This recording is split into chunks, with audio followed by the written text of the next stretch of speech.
I never planned on having kids because I didn't want any issues from my past to like carry on to my children. I didn't know if I was capable of taking care of a child and giving them unconditional love because I wasn't quite sure what that looked like.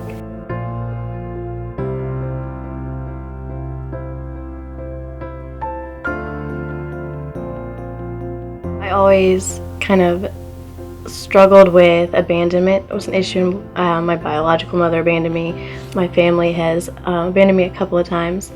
And so I grew up here in Missouri, but when I was 18, I was left in a homeless shelter in Nashville.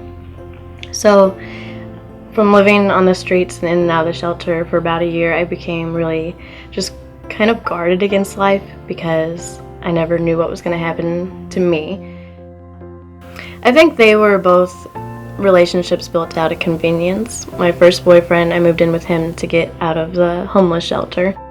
He got really violent when he drank a lot. He was not a nice person. My life has kind of been a fight of fighting different battles and demons. So I got into a really low point and I prayed, if there is some point to this, like please just help me. I wanted to get away from Nashville because my life had just kind of been, once again, pulled the rug out. I came back for, planned to stay a couple of weeks, and I felt like for the first time my family kind of wanted and maybe needed me around.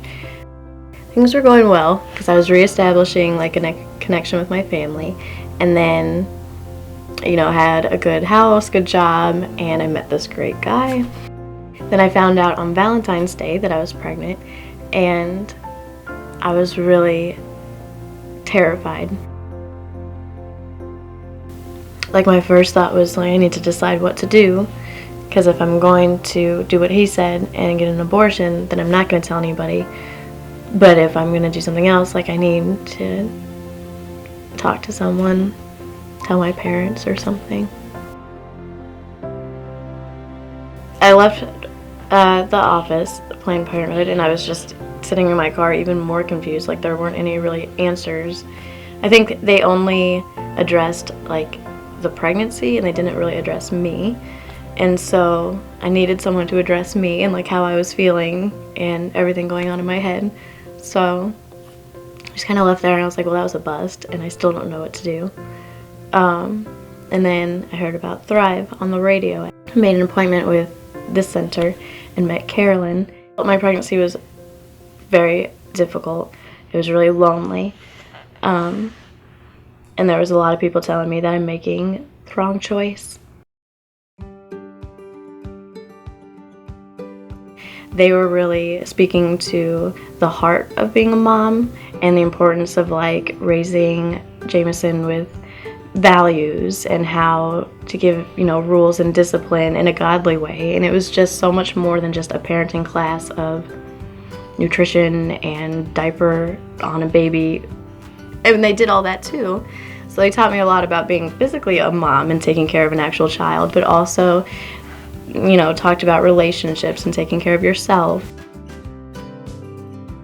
ThriVe is kind of an example of unconditional love because no matter what condition I came to them in, or the things that I struggled with throughout my pregnancy, or things that I struggle with in my spiritual life, like there's just no judgment here, and it's just constantly feeding love into you.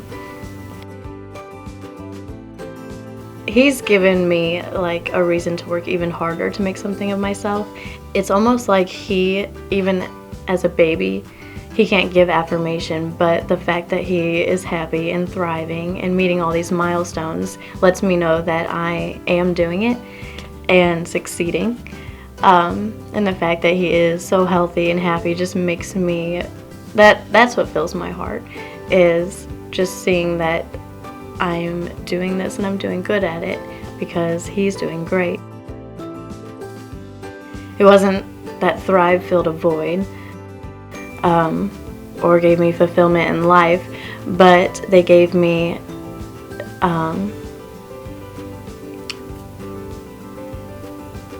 confidence that I could be a good mom, and Jameson's fulfilled my life, but ThriVe is the reason Jameson is here. So it's kind of all a nice circle. Now still a year and a half later, ThriVe is such a part of my life. I can still come into the center and talk to Carolyn when I need to. They've still been really helpful and just supportive with provisions or just prayer when I need to talk to someone. Carolyn's here, my teachers are there. But also, they let us set up an after ThriVe Moms group.